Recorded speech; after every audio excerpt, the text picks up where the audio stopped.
What's up, everyone? Good morning. It's your host again, Carlos Ponce here. And this is episode 17 of season 2 of Advancio Talks. The Advancio Talks show. We are live, and today we got Corey Scholibo, founder and CEO of Dayo. And I'm gonna let you introduce yourself in a minute. Corey, thanks for being with us Thank you for today. having me. I appreciate it. Wow, this is impressive. You've been doing this for so long, and it's always good to be talking to other people in our space. Well, my name's Corey. I'm the co-founder and CEO of Dayo, as you said, and Dayo is an app that rewards you for using less social media and screen time. Uh-huh. The idea behind the product was the serious problem that everyone's having with social media, its mental health effects, how it's changing the human brain. And, this is a very large topic now that people are obsessed with, but there's really no answer. No one really seems to be bringing a lot to the table as a solution. It's Mhm. kind of being treated as a willpower issue. And I feel like that's how we used to treat cigarettes and food addiction and all these other things, even alcohol, right? Like it was just drink less, right? And so we've created these incredibly addictive technologies, the like button, the infinite scroll. If anyone's ever seen The Social Dilemma, which a lot of people are familiar with this, that's designed to addict you. It's designed to keep you on the app. So we were trying to figure out a way to help people with this, basically. And the best solution we came up with was, what if we actually rewarded them for not using it? Could we reward someone for a non-action? Because basically what's happening in these technologies is they're really hijacking that reptilian part of your brain, the dopamine Mhm. response system.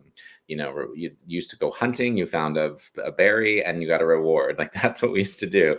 And so now the app is giving you that. The comments, the likes, the shares is kind of giving you this idea, or sorry, the social media. And so how did we counterbalance that? We decided the more reptilian thing we could do is literally reward you, literally give you money, get you paid Mhm. back for the time that took from you. And so it started as an idea, like, how do we get you paid back for that time? How do we motivate you? And so we figured money is the way to go. How do we finance that? We created partnerships with a ton of brands, and the brands are essentially offering you a wholesale price, almost up to 40% off of their product. And that dollar amount, you can't just go check it out. You can't just go shop there. We're not Amazon. You have to earn it. And you have to earn those rewards by using less. And so the app runs in the background. It tracks what you want to track, what you are worried about, what you are trying to use less of. It can be social media, which is our primary driver, but it can be any screen time that you're working on. And then the less you use, the more rewards you keep. And then you go to the marketplace and use those rewards to check out for the reward, which can be a Yeti cooler, a Rumble blanket, Stumptown coffee. A lot of people, coffee is one of our biggest sellers. There's La Crusade, there's Tom Ford sunglasses, whatever it is that really motivates you to work towards Mhm. something. That's what we decided to do. Okay, cool. Yeah, that's quite a unique product, and I think you're solving something there. And you're especially the idea of rewarding. But before we get deeper into Dale, what the company does, and everything else, that I'm sure there's a lot of you have a lot of stories around the journey building the company that you can share with the audience. But before we go there, let me go back a little bit. Corey, tell us a little bit about you, about Corey. How did you end up here in this career path, or anything you want to share? What was it? What drove you to this path of tech entrepreneurship? Yeah, I mean, I call myself a serial social entrepreneur. It's something I kind of invented. It basically means that and for me to do a company, I need to feel like it has a social impact and it actually changes culture in some way. I think there's a, a role for nonprofits, for governments, and I also think there's a role for companies to change the way we interact with society or culture. So that's what fascinates me. That's what gets me up in the morning. So I started my career in running branding and marketing companies like Tiffany's, MAC Cosmetics. I worked with celebrities. I worked in the entertainment industry during the entertainment marketing period of the 2000s. Then I went and worked at a magazine, the largest LGBT news magazine. It's called The Advocate. Mhm. And I was part of the LGBT rights movement. And it was there that the green movement was sort of taking off. This is like '08, '09. And I had this strong sense that I'm always looking for what I call the thing behind the thing. Like, what is the real Mhm. problem to solve? And so when I was in the gay rights movement, I thought, well, if we don't have a planet, it's not really going to matter if we have rights. Like we need to go work on the planet. So I started this company called Repurpose. It's a compostable tableware company. And the idea was to get plastic out of people's homes, because right now, that time when you went to a Target or a Whole Foods or wherever, you were still buying a plastic cup, a plastic plate, a styrofoam plate, etc. So we built the largest brand of compostable tableware in the US. It's called Repurpose. It's available everywhere. And the idea there was just we mitigated thousands and thousands of tons of plastic with a fully compostable product, which even if you couldn't compost, was still a far lower carbon footprint than using, say, Solo or Chinet or Dixie. So I was doing that for a long time, and that took a long time because we were way ahead of the curve.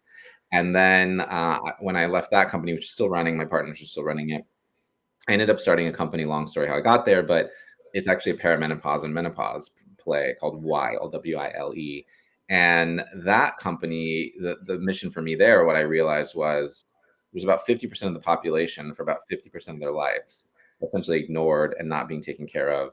And a lot of them sit out work and the climate fight and the fight for democracy and all the things that I care about because of these symptoms and these issues. So we built this naturopathic brand. We launched it in Sprouts, CVS, Whole Foods, etc. So I'm mostly a CPG entrepreneur by background. And then I sold that company because I was already working on this idea. Because to me, the thing behind the thing behind the thing is social media. Like we cannot solve the problems facing us if we are dealing with misinformation, disinformation, Mhm. bifurcated realities. Essentially, we're all living in our own bubbles. I don't really see what the path forward is for us without a shared reality. And I think social media is the root issue facing it. And so, not to demonize social media, because I think it has value, and we don't do that at Dayo. We believe in some social media, not too much. Like food or sex or drinking or anything else, you should have some, but not too much. Maybe you don't need to drink. That's an argument now that 2 glasses of wine is no longer considered heart healthy. But so that was really the mission to me, is we have to tackle this problem head on, and everyone's kind of talking about it, but no one's really doing anything. And what happens is these big tech companies take over, which they really did in the last year. What do we do? What is the pushback from culture? And can I create something that helps people resist, essentially? Mhm. Great. This is incredible. Thank you for sharing, by the way, that part of your journey.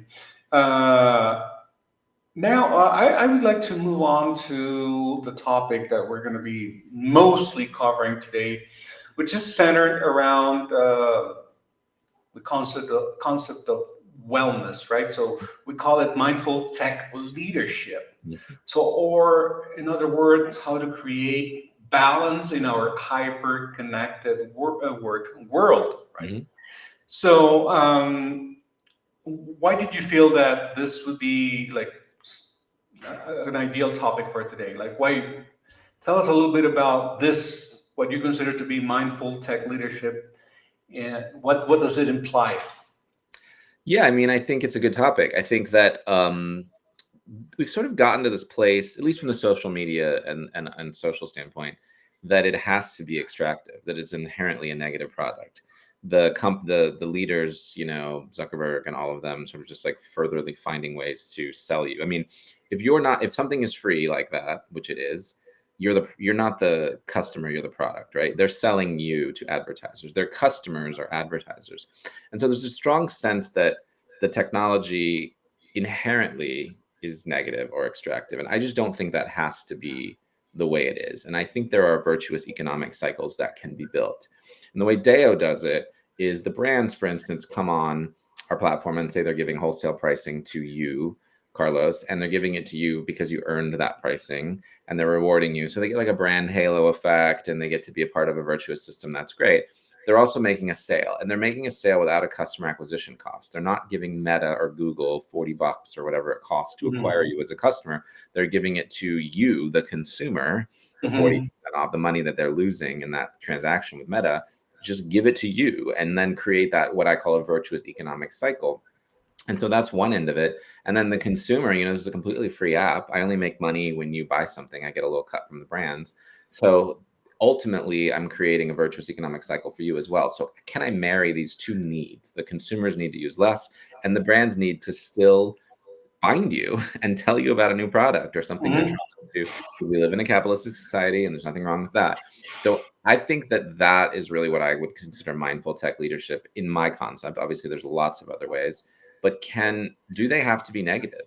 And I just don't know that they do. I think that's the path of least resistance, and I get that. Uh, Mhm.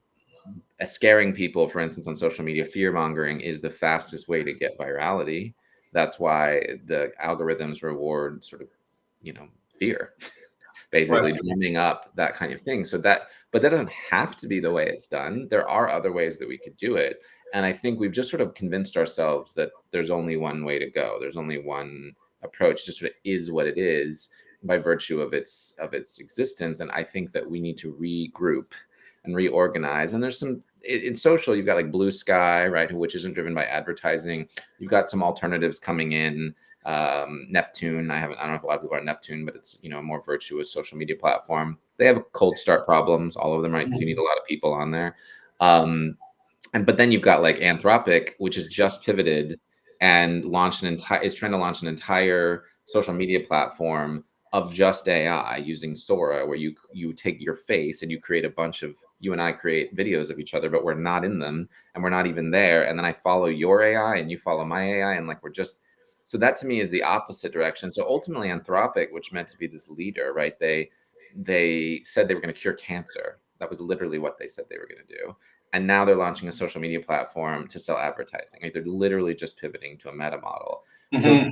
because it's where most of the money is the fastest. I totally get it. And you have to create shareholder value and all that. But that's what we see as tech leadership, right? Just essentially selling your eyeballs. And I just don't Mhm. think that's be the case. So I want to find ways to become a leader in this mindful space and for other people to create mindful products. And mindful is kind of a loaded word. I'm not making you meditate. It's none of my business what you do with the time I give you back. That's your time. I didn't take a position on that. Like I'll show you Mhm. on the app, by the way, you'll see how many hours of the day you're saving, how many years of your life you're saving, how much each app is costing you. So I give you the tools to do that, but I'm not here to make you mindful. I don't care what you do with the time, but it doesn't mean that I need to take your mind from you. Right, right, right.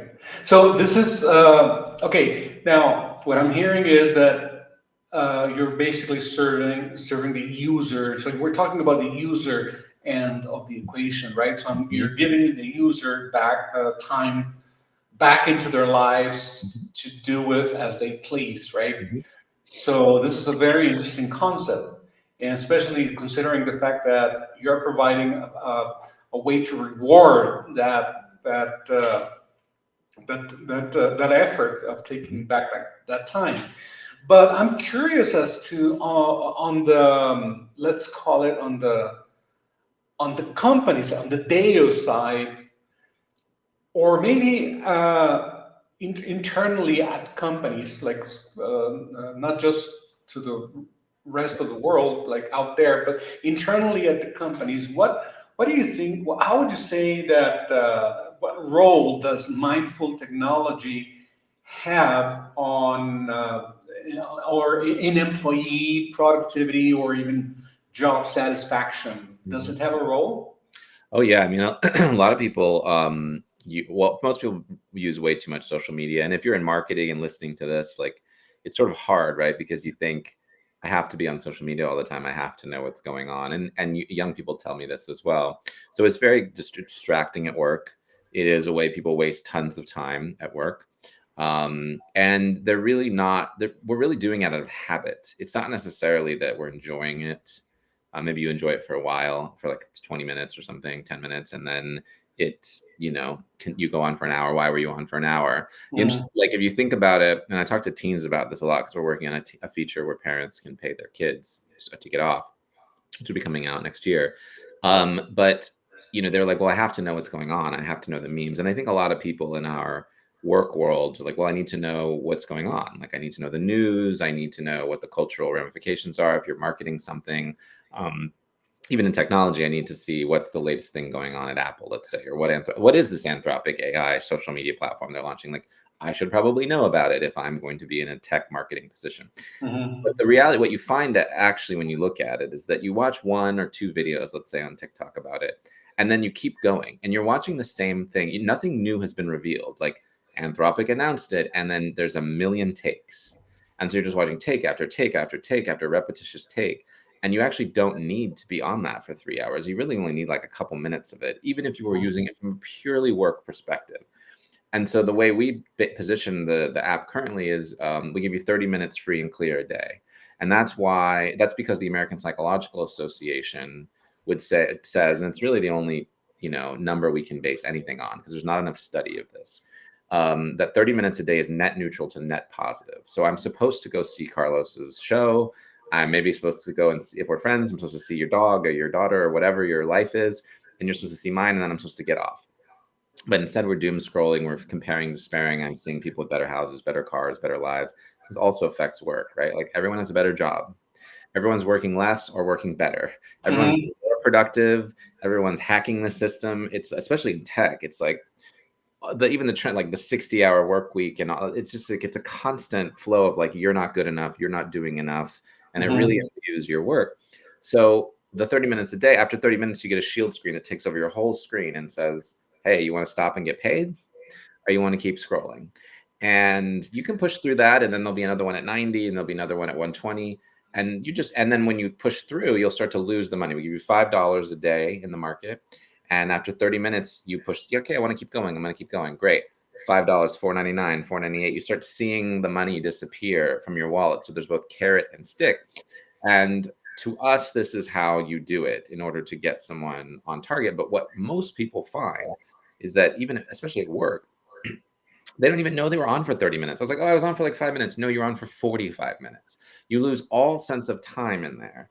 And that's on purpose. They designed it that way. That is powered, nuclear powered tech that they have built to do that. And so, yeah, you're going to lose an hour at work and you're not focused on your task and you're distracted and you're checking Facebook or Instagram or whatever in between emails.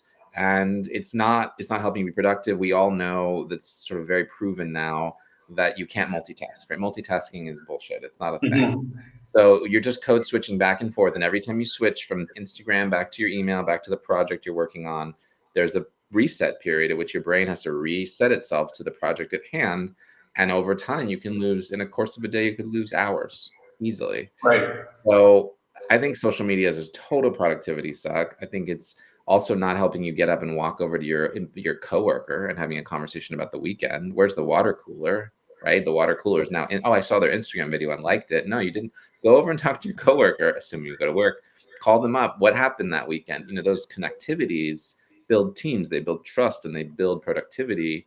Even from a purely productivity standpoint, they work. And so everything that takes us away from that is really not helping us accomplish our goals at work. Okay. As I mentioned to you at the beginning, well, when we were prepping before we went on the air, I mentioned to you that a great chunk of our viewers are tech entrepreneurs and maybe CTOs, people who are actually running companies that are technology. A lot of them are technology companies. So, in that sense, I would like to ask you, Corey, how would you say that digital wellness initiatives like Dayo that are also rewarding, how do you think they could perhaps impact talent retention strategies and even employee engagement, and internally at companies? What can you tell us about that? Well, Dayo's sort of tertiary, although it's not my primary drive because I'm a consumer app. But we always knew its tertiary possibilities were employee benefits. So, for instance, the ideal partnership is a brand comes on and they put the product on the marketplace. They socialize and newsletter out our partnership so they can tell people about what they're doing and why they're doing it, and take the credit, take the bow for what they're doing. But then they should send it out to their employees as well. And then they could actually, in this new model we're about to launch, they could put in money into the system. So they could make a deal with their employees and say, okay, I'm going to reward everybody who uses 30 minutes or less with today, right? You could actually put an incentive on that. And that would be increasing productivity, kind of similar to like how healthcare companies will do, like, oh, if you join a gym, you get a little discount. If if you hook up your pedometer, and people don't want to be monitored, right? That's the first thing. People don't want to be monitored at work. So this is completely anonymous. This is, and the way to think about our app is the employer would never know what they were doing, what the employee was doing. They would just know whether you got the money or not, which of course has its own, ramifications. But there's a way in which employers could reward all kinds of behavior at work, including avoiding screen time, avoiding social media, avoiding your phone, etc. And I think anytime you reward employees as opposed to chastise employees, you're going to get great benefits. And I think people are sort of figuring this out, especially as we're trying, especially draw people back to work, like literally, like in the office. What's in it for me to go back to work? We're in a bit of a weird employment cycle, so maybe things are getting tough. But at the time, or at the current state, people don't want to go back to the way it was before COVID. It's not like, sure, I'm just going to show up every day and crunch it out for 10 hours a day. That's not the vibe. So how do you draw people back? You're going to get a lot of bonuses. Let the dogs in the office. There used to be the kombucha bar or whatever. I don't think people care about that stuff anymore. It's kind of like, just pay me. That phrase, pay me? It's like, I don't want to hear all your stuff anymore. Just pay me what I'm worth. Just reward me what I'm worth. And I think this could be a really great way to reward people. Yeah. There's a lot of talk about how some companies reward their employees. I don't know, maybe with foosball or a pool table or a ping pong table. And I don't know. I have mixed feelings about that myself. I don't get me wrong. I like those activities, but probably not as a great way to retain talent, right? That's a reason to be in a company. It's get paid what they're worth. Yeah, exactly. If you want me to use less of something, you want me to do something, great. Reward me for it. Give me health insurance. Okay, give me a discount on my health insurance if I run 3 times a week. I don't know. Like, sure, there's lots of ways we can do it, but I think it's all been under this auspice of like, do it for the team, do it for the company. Like, but you're not really going to get that bonus. That's all going to the top of the ladder there. Yeah. So, unless it's stock, and the tech, there's a lot of stock, which is great. I think we've sort of gotten lazy about how to reward employees. And I think we need to be more ingenuitive about how we approach employee retention. Right. And I think this is one aspect. Right. Oh, speaking of, we were also mentioning social media, right? So how social media is designed to be intentionally addictive, right? So it's kind of driving us all to get our daily dopamine fix, right? So it's intentionally designed, and it follows the principles of gambling in Las Vegas and the slot machines, all that, right? So that it's a segue into the psychology of using alternatives like Dayo and others that might be out there.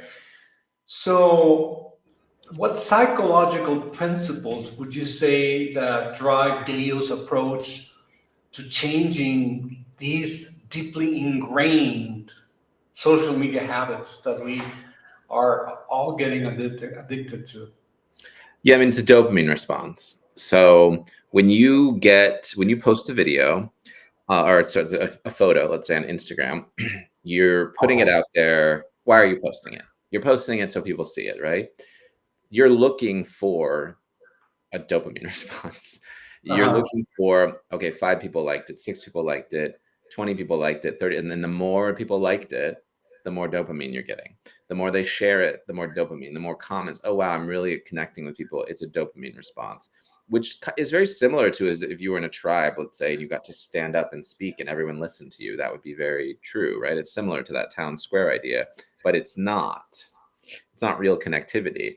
Mm-hmm. Then I'm clicking the button because I want the dopamine response of hitting a button, or I want Carlos to know that I like him.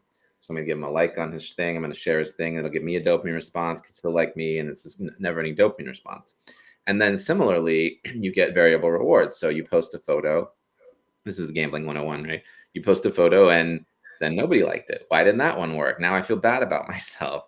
Now Mhm. I'm going into that cycle, which takes me down. And then I go post another one and it takes me up. And so variable rewards is the key to all social media and most of our technology, right? Mhm. Variable rewards is very effective. You know, there's the classic story of the rat who hits the pedal to get the cocaine, right? Like they put him in a cage by himself, and if he pushes a button, he gets cocaine. And so what they found was that when they put a rat in a cage where he pushes a button and every time he gets cocaine, and then you put a rat in a cage and every other time or every sixth time, totally randomly, he gets cocaine, that rat hits the button more. When he doesn't know when he's going to get it, he hits it more than when he knows he's going to get it. Mhm. That is variable rewards. So social media is all about variable rewards. And so we're actually kind of taking that dopamine response and hijacking it for good. It's like, okay, what reward could I replace a like with? Which, by the way, has no meaning. Your friends don't care that you liked it. You get no value out of it. You get no financial remediation from it. You get no well, maybe you get some social credibility from your peer group or whatever. What could we replace with that? Okay, well, money is a very dopamine-based reward system. You're talking about gambling. Mhm. Our scenario, you go in and instead of hitting the button, you don't hit the button, but get cocaine, right? You get money, you get a discount, you get to see the dollars grow, you get to see your wallet grow, you get to see your time grow. These are all sort of dopamine-based responses Mhm. for good. And so Yeah. that's the whole premise of what Dayo is doing. I want to use the exact same neural pathways that they're using for good. And I don't know of a way that you're going to hijack or circumvent those other than just literally not using social media, which I don't think is realistic. So if we're going to use social media, then I'm going to use that technology for your betterment, is really the Right. premise. Right. Do you think that there could potentially be, let's call it a misconception about, from that people may have about digital wellness and maybe screen time management? I don't know. Could there be a potential misconception from your standpoint? Well, I mean, I guess would ask how so. You know, I think people think that maybe it's not as harmful as it is, or they can't really see what its effects are. And by the way, if you read like some books on this, especially with teens, some kids actually don't do negatively. Like there is a percentage of kids that don't do negatively from having an excess amount of screen time, but the percentage of that do is significant and more. And so, you know, you can quite measure these effects, like all the way down to suicidality. And I think if a person is looking at it in their lives and they stop, you'd have to stop, like take TikTok off your phone for a couple weeks, see what your brain feels like. It takes like 72 hours for some of the synapses to rewire. And TikTok, by the way, has leaked an internal memo that it got leaked. They can get you addicted in 25 minutes. They have said that in writing, and it works. So you know, see what happens to your brain, because what happens is it's changing the length of time at which you can concentrate. You're Mhm. expecting things to come in bites. People have lost the ability to read effectively. So I think that the misconception, if there is one, and I'm curious what your take is that it's not as harmful, that this is sort of overblown potentially, or that potentially um, I think the main one is maybe other people are having a problem, but I'm fine. Like I know how to do this okay. I'm okay. It's working for me. It's very similar to like an alcoholic. Like I don't need to stop drinking. I'll just drink, you know, I'll just drink a little less. Oh, sure, I was on social media for 5 hours today, but not every day. So like I'm fine. I think the misconception is that we're in control. Like Right. any addiction. We're not. They're in control. And the sooner you admit that, the sooner you can make change or affect change if you want to. I mean, by the way, if you like it, go for it. I'm not here to judge you. There's nothing morally wrong with being on social media 6 hours a day, in my opinion. But if you'd like to do something different, we have a solution. Exactly. There you go. That's a good way to put it, and that would help people becoming aware of this fact of what you just mentioned of how they can gain control back of their time. It would definitely be a big win for everybody, especially for the individual who sometimes at some point it hasn't even happened to me. It's like all of a sudden, the day's over, and I said, Where did all that time go? What did I do with it? Right?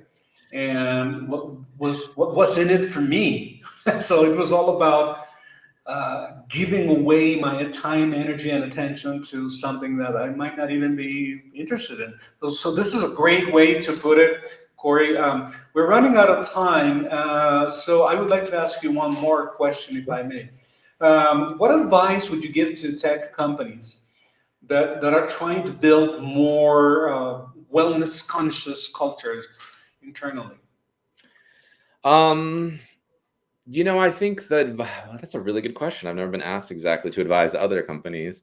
Please do. Please do. I think we have to get back to the user.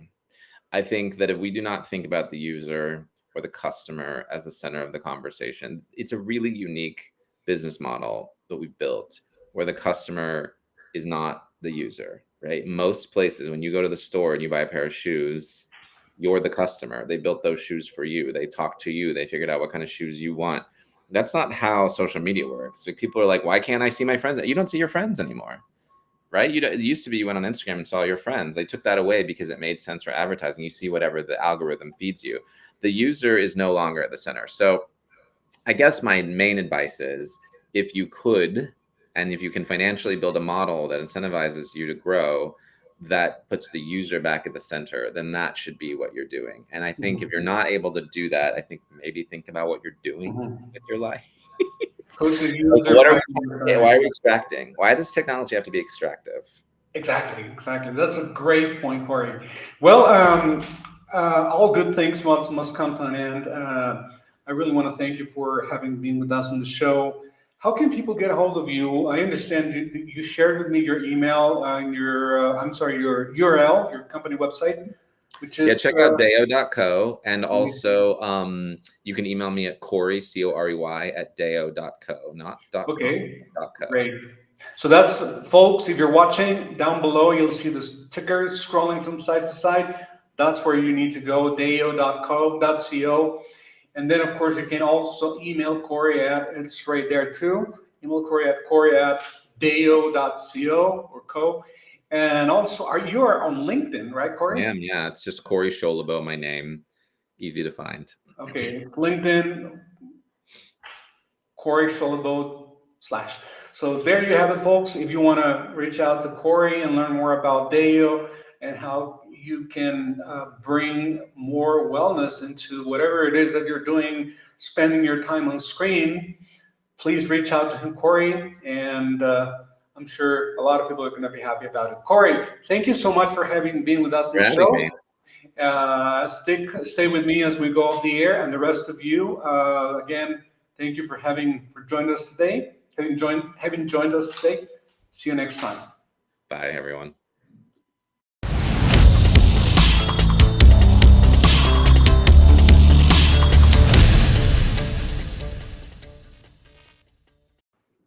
I don't know what was going on. There's like a truck back